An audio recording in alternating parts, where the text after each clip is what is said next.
¿Qué tienen en común el mercado financiero y el de fichajes? ¿Hay relación entre el mundo del deporte y la inversión? Prepara la bolsa de deporte y lo descubrimos juntos. ¡99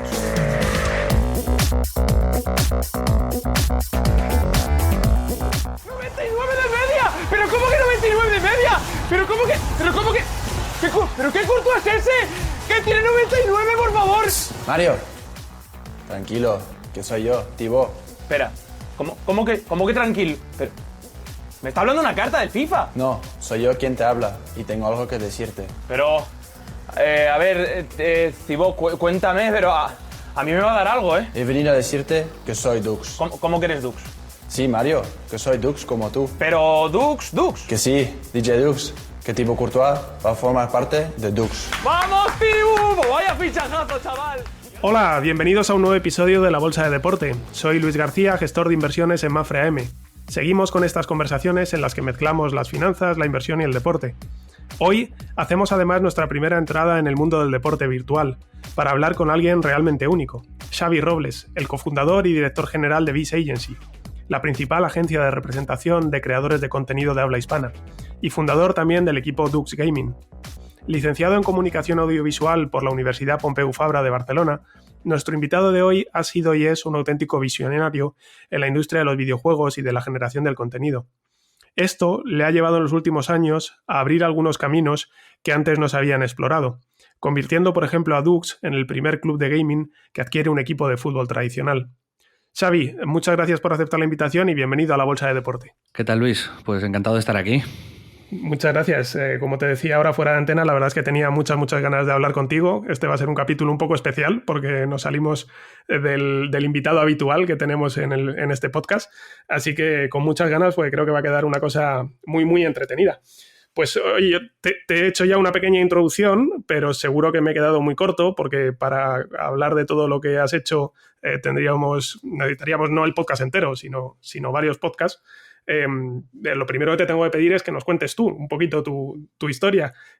¿Qué ha pasado en los últimos años? ¿Qué ha pasado en tu vida desde que saliste de esa Facultad de Comunicación de la Pompeu Fabra hasta hoy?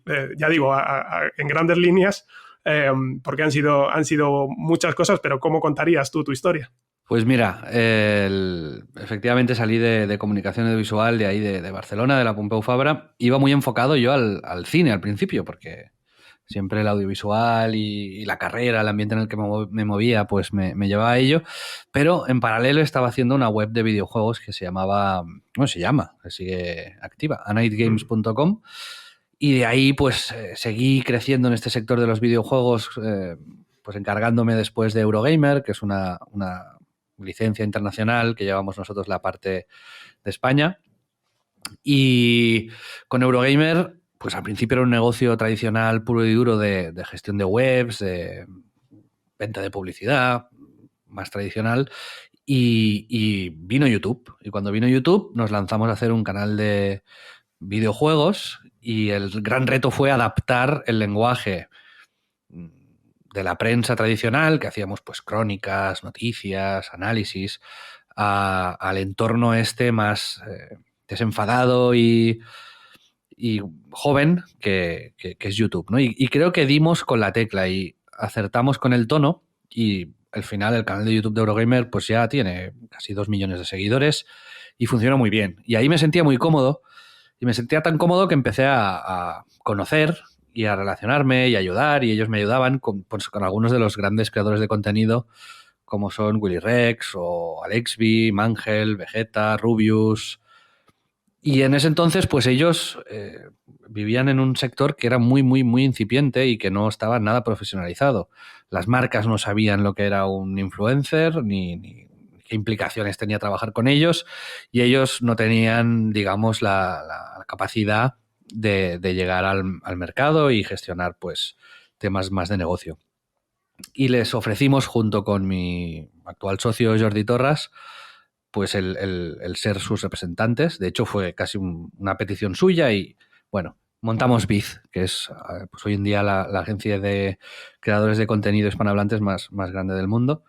Y hemos ido creciendo en esta agencia hasta tener pues una productora propia, que hemos hecho eventos pues muy chulos el año pasado, por ejemplo, como la velada de boxeo de Ibai, o hemos trabajado con PlayStation, con multitud de marcas haciendo colaboraciones muy interesantes. Y bueno, nos adquirió Webedia, que es un grupo de comunicación francés muy grande.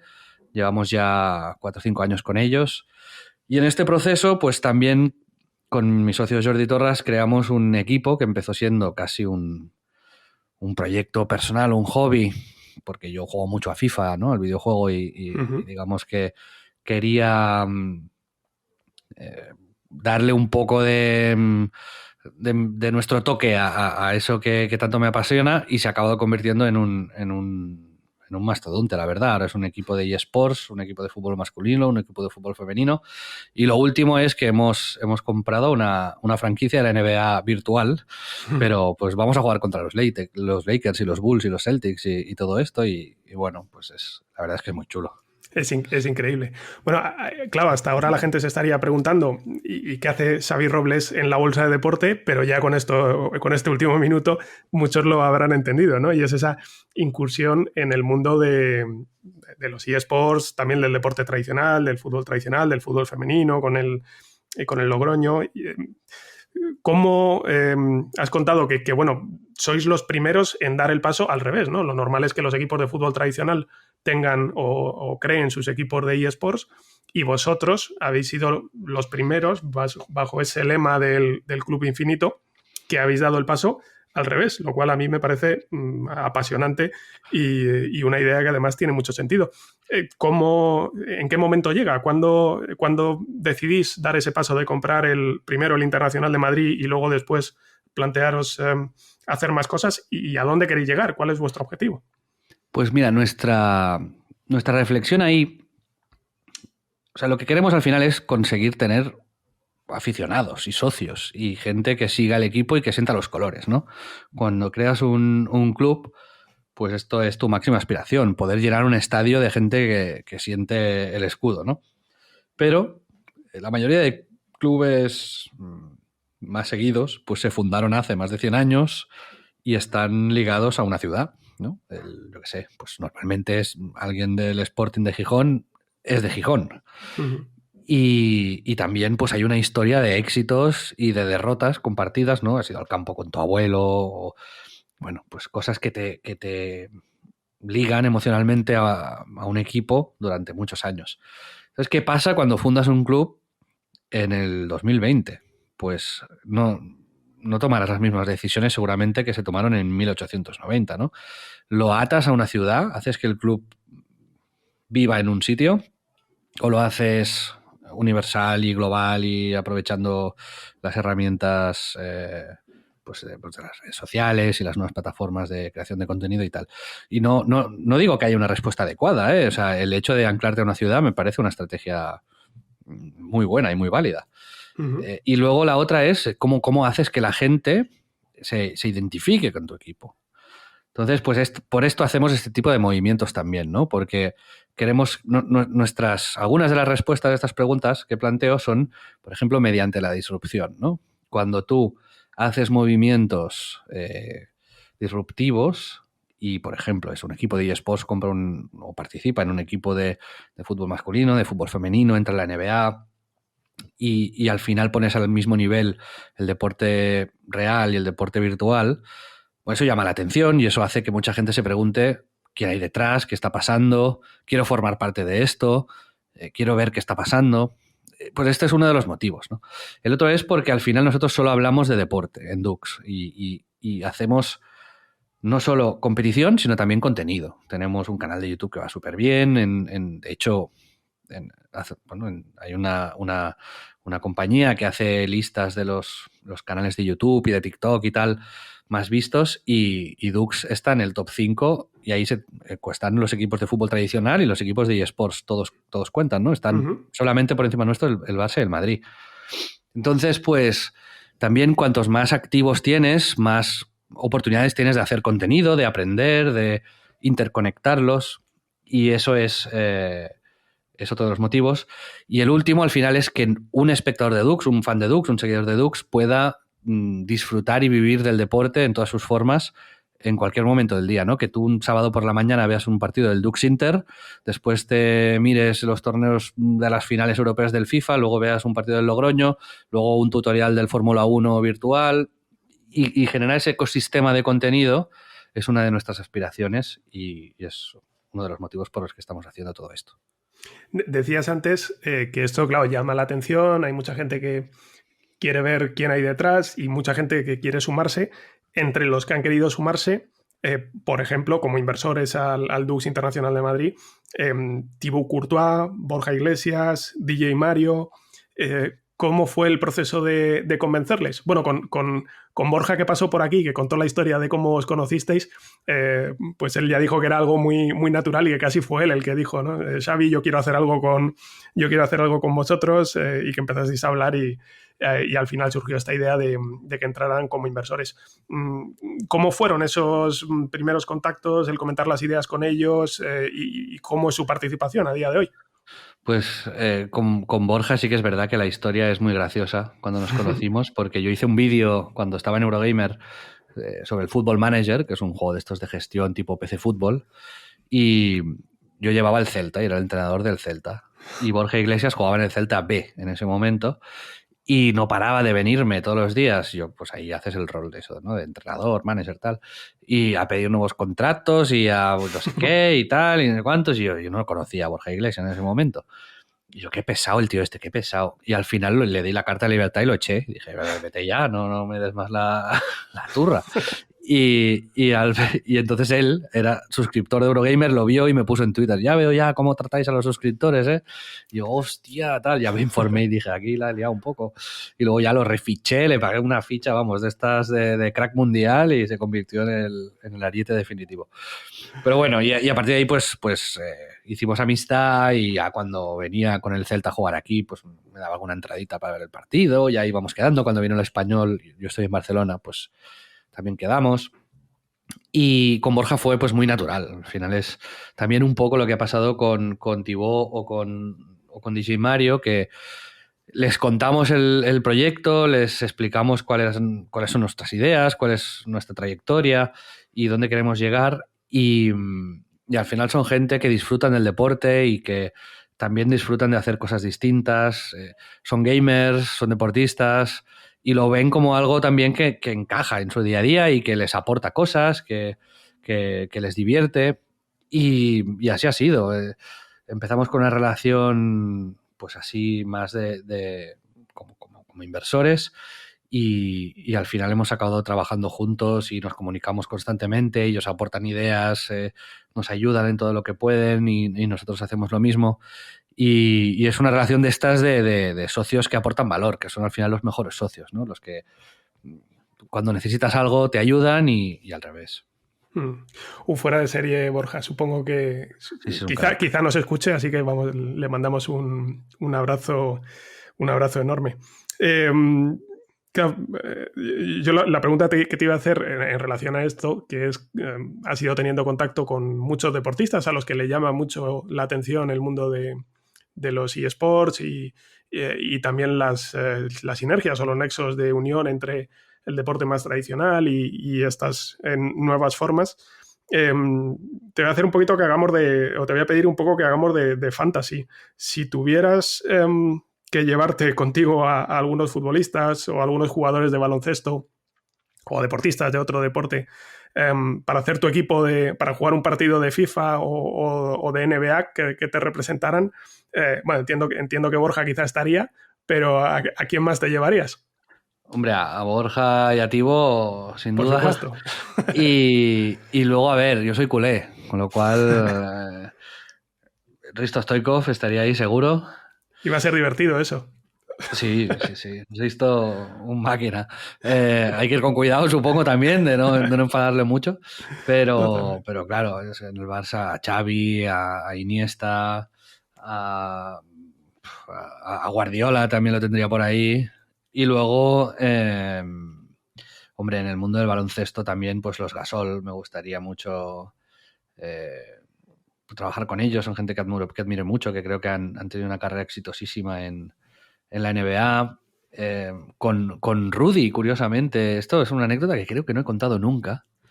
Pues venga, Yo a Rudy, primicia. a Rudy lo conocí cuando yo tenía 13 o 14 años. Yo jugaba baloncesto y era malísimo. Pero mi madre se obsesionó con mandarme a un campus de estos de 15 días en Figueras, ahí en el norte de Cataluña, y me monté en el autobús solo, porque iba pues, solo me mandó a mí, vaya, no, lo decidió ella y venga, para allá que vas. Y cuando me siento en el autobús, se sienta al lado un chaval y me dice, oye, tal, ¿tú vas con alguien? Y yo, no. Dice, yo tampoco. ¿Quieres que compartamos el cuarto del tal cuando lleguemos? Yo, sí, tal. Y Qué era bueno. Rudy Fernández, ese chaval. Y nos hicimos amigos ahí esos 15 días, estuvimos todos los días juntos, tal, y luego ya pues cada uno para su casa y ya está, pero bueno, pues conocí a Rudy antes de que fuese un superjugador, aunque ahí ya se le veía mucha madera de tal, tenía mi edad y está jugando pues 5 niveles por encima. Y bueno, ya se veía que a esas edades supongo que ya se veía quizá no el pedazo de jugador que ha llegado a ser, pero bueno, algo apuntaría desde luego en la buena dirección. Sí. Y de la lista estaba esperando a Ricky también. Has dicho Los Gasol, has dicho Rudy. Sí, también. De hecho, a Ricky yo le vi debutar con 15 años en el Estadio Olímpic de Badalona, que yo era socio de la Peña. Iba con mi madre y sí, 14 o 15 años debutó, era jovencísimo. Y ya se veía que también iba a ser un crack. Así Totalmente.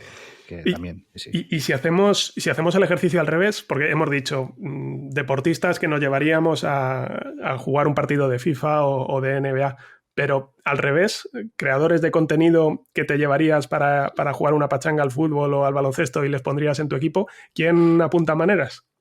Pues mira, DJ Mario es uno de los más activos. Además suele hacer muchos partidos de esos que retransmiten y tal. Luego me llevaría a Rubius, a Vegeta y a Willy Rex, seguro, que acabamos de lanzar, por cierto, ahora con el chef Dani García, unos restaurantes virtuales suyos. Lo he visto, enhorabuena. Y esto les vendría bien para quemar un poco las hamburguesas. Las calorías. Sí. Que son además unos cracks. Me llevaría a Paula Gonu, posiblemente, que seguro que reparte unas buenas tortas en la defensa. Y bueno, es que al final a todos los que llevamos nosotros, para no quedar mal, no los llevaba. Haríamos un equipo de estos con muchos cambios. Qué difícil es ser seleccionador. Ahora nos ponemos en la piel de Luis Enrique y es muy, muy complicado. Nosotros habitualmente en el podcast hablamos pues con deportistas. Borja Iglesias, del que hablábamos antes, es un ejemplo. Y les preguntamos sobre su formación financiera, si les interesa este mundo, cómo se planifican, cómo ahorran, porque ellos tienen un perfil de ingresos muy diferente al resto de la gente, ¿no? Que reciben una cantidad grande de ingresos cuando son muy jóvenes y concentrados en pocos años, ¿no? Y ellos nos cuentan pues cómo van haciendo para intentar manejar ese patrimonio de la mejor manera posible. En vuestro mundo, en el de los creadores de contenidos, con toda la explosión que ha habido en los últimos años, entiendo que también hay una situación un poco similar, ¿no? Gente joven que de repente empieza a tener unos ingresos que no sabe si ese nivel de ingresos va a ser el mismo cuando tengan 40, 50, 60 años, ¿no? Y que tiene que empezar a planificarse. ¿Qué experiencias has vivido tú? O no sé si de alguna manera les ayudáis con esa formación y planificación financiera, o no sé, ¿cómo les has visto en ese sentido y cómo ha ido evolucionando su preocupación por esta parte? Pues sí que nosotros tenemos un equipo con el que trabajamos con muchos de nuestros creadores y que se encargan de asesorarles y ayudarles para que gestionen su patrimonio de la mejor manera. Nosotros directamente no nos metemos en esto porque no es ni nuestro trabajo ni nuestro mayor área de expertise, pero sí que tengo que decir que al principio, cuando empezamos con esto, se notaba en el ambiente que todo el mundo pensaba que esto iba a durar poco, ¿no? Que iban a tener, que esto era una burbuja, que iban a tener 2 o 3 años buenos y luego ya pues se iba a normalizar. Pero no ha sido así. La verdad es que esto ha ido más y a más y a más y a más. Y Rubius, Willy Rex, Ibai, Gref, Digimariu, pues cada año tienen más audiencia.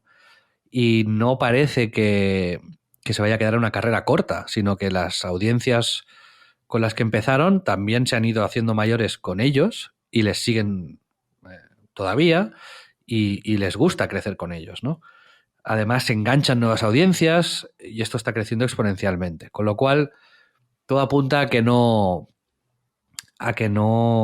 son carreras cortas lo que tenemos aquí, aunque sí que hay creadores que hemos visto que han subido mucho y luego han bajado. Y en este caso, nuestro consejo siempre es el que supongo que se suelen dar todos los representantes de deportistas que tienen una carrera relativamente corta, ¿no? Que es el no caer en excesos, el dejarse asesorar por gente que sabe lo que hace y luego en aprender a valorar pues las prioridades de cada uno, ¿no? Que está muy bien tener un buen coche, pero que hay que si este coche supone el 40% de tu patrimonio, pues que quizás no es la mejor decisión, ¿no?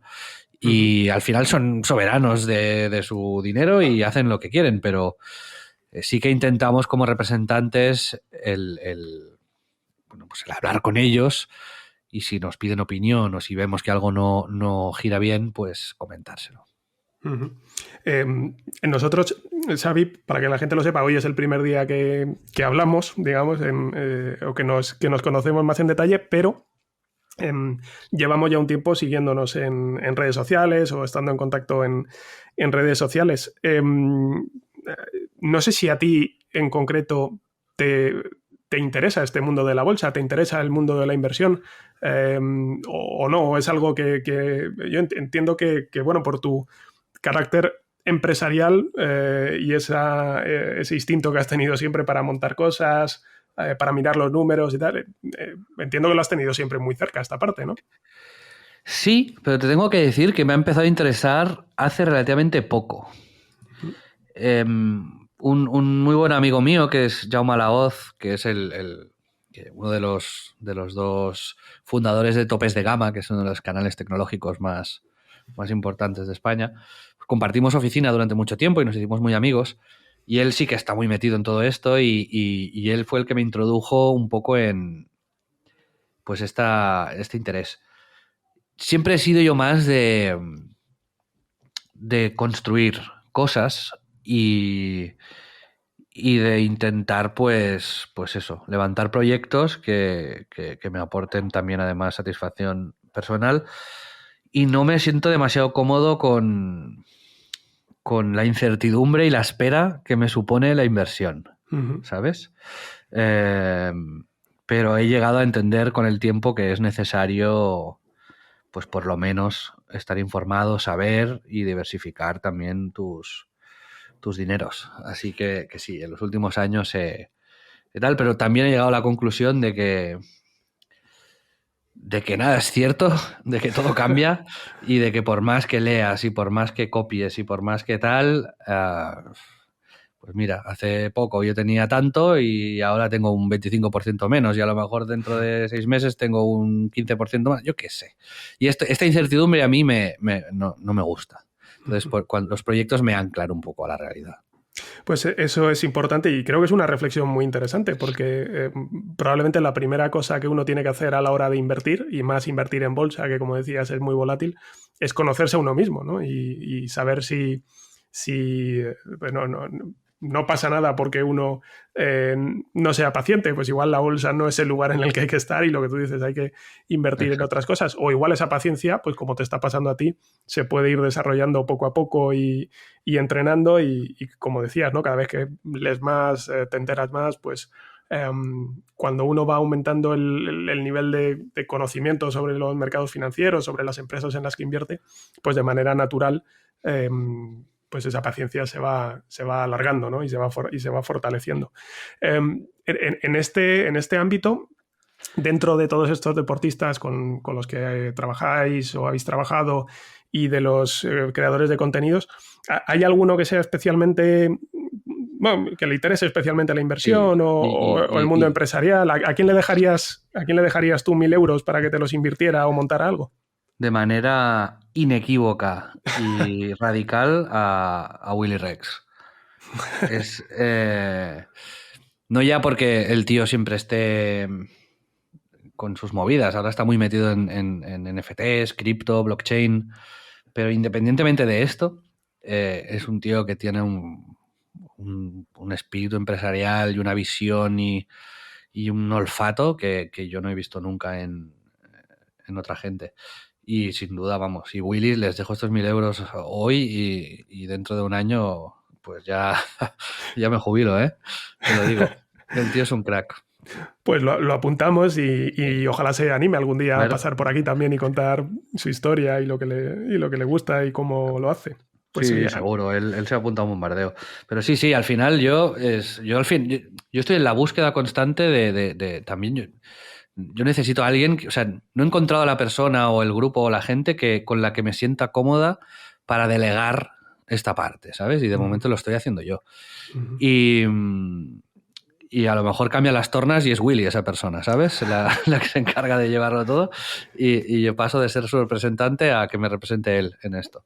Pero sí, creo que al final la confianza y eso es fundamental aquí. Esa es otra buena reflexión. Apuntabas lo de la paciencia y es verdad y es así, es un buen pensamiento. Y esto que acabas de decir es así, esa combinación entre alguien en el que confíes pero que a la vez esté lo suficientemente preparado, formado y capacitado para gestionar tus ahorros es muy, muy difícil de encontrar. Exacto. O sea, que ojalá lo hayas encontrado en él y te pueda dar muchísima rentabilidad y muchas alegrías. Volviendo a la parte del... Bueno, iba a decir del deporte tradicional, pero la verdad es que me vale tanto del deporte tradicional como los eSports o los dos. ¿Cuál sería el momento que más se te ha quedado grabado en la memoria de manera agradable? ¿Cuál es tu recuerdo deportivo, ya digo, tradicional o no, favorito? Pues tengo varios, pero te voy a decir así 3. El gol de Stamford Bridge, de Iniesta. Uh-huh. Esto estaba con mi padre viéndolo en una cafetería en un pueblo donde vivía él y acabamos, bueno, pues, abrazándonos todos los que estábamos ahí, gritando. Espectacular. También recuerdo mucho la chilena de fuera del área de Rivaldo contra el Valencia que nos metió en Champions. Un año de estos del Barça como el actual, que estábamos peleando hasta la última jornada para entrar en Champions. En el fútbol real te diría que esto. Y en el fútbol virtual, 2 momentos. Uno, cuando NIT ganó la Liga el año pasado, que fuimos a un bar con la gente del equipo y les pedimos que por favor pusiesen en la tele, porque salíamos de trabajar tarde, y nos pusieron la partida de eSports en el bar, ¿no? En la tele, y fue brutal, la experiencia estuvo muy bien. Y luego también cuando Gravesen, otro de nuestros pro players, se clasificó en el Mundial, que al final lo tuvieron que cancelar por la COVID, pero fue también un momento donde él se emocionó y lloró y era algo como que lleva mucho tiempo persiguiendo y fue un momento de estos de catarsis casi, ¿no? De que, ¡guau! Por fin lo hemos conseguido, ¿no? Y por último, el ascenso del Dux Inter el año pasado, que sin esperarlo y sin ser un objetivo, subimos a la primera RFEF y que este año, por cierto, estamos ya en buena posición, vaya, no estamos cerca del descenso y toco madera, pero también fue otro momento muy bonito. Sí, ojalá sean muchos más los que vengan en el futuro. En la parte de Dux, desde luego, en la parte del deporte tradicional me atrevo menos a deseártelo porque mis jefes son muy merengones e igual me meto en un lío cuando escuchen esto, pero bueno, también, sí, me alegraré por ti mucho. Terminamos ya, llegamos al final de la entrevista y siempre reservamos para el final la parte de recomendaciones culturales, ¿no? Que si pueden estar ligadas al deporte, mucho mejor, o a la inversión, pero si no, nos vale. También no sé si nos puedes recomendar alguna lectura, película o documental que están ahora tan de moda que hayas visto últimamente y te haya gustado. Pues mira, te recomendaré de lectura, si quieres ir por la parte más empresarial, un libro que a mí me ha gustado mucho que se llama Aquí no hay reglas, del fundador de Netflix, de Reed Hastings, que me parece espectacular. Me parece un libro con el que me identifico mucho. ¿Vale? Entonces es cómo es la cultura, es muy radical la cultura empresarial de Netflix, de sinceridad brutal y honesta en cualquier momento, de cómo pagan los sueldos, de que tienen vacaciones ilimitadas los empleados y cómo hacen para que funcione todo esto, ¿no? La búsqueda del talento y cómo también en cómo hay que aprender a delegar, ¿no? Cómo hay que confiar en el talento de los empleados y del equipo y cómo no intervenir en algunas cosas a pesar de que quieras intervenir. Este me parece un libro que además es aplicable no solo a la industria audiovisual, sino también perfectamente aplicable en el mundo del deporte y en cualquier gestión de equipo deportivo. Exacto. Así que este lo recomiendo especialmente.